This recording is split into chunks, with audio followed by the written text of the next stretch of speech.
Now see here RL and RC circuit. These are actually not the separate topics, just to think about the LCR circuit, and we have done here in the LCR circuit Z is equal to R square plus XL minus XC square whole square here. And obviously in this case here, when you are taking R square plus XL minus X square, if you are taking about the RL circuit where resistance and inductor are only here. So in RL circuit, what happened here? Obviously XC we can take 0, so we will be getting Z is equal to R square plus XL square. And when you draw the phasor diagram here, so VR you are getting over here, VL you are getting here, the resultant is this is the phi here.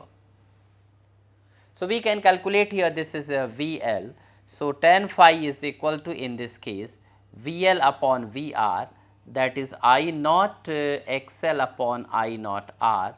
So you can write XL upon R. So this is about RL circuit. Similarly, we can take about the RC circuit where capacitance and resistance are there only. In that case, when you are discussing here the RC circuit, so what we can do here, we can take in RC circuit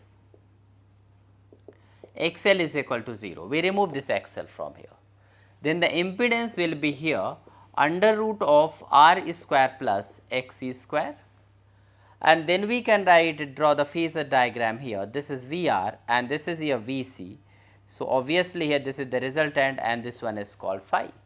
So here we can write tan phi is equal to in this case VC upon VR, that is here XC upon R.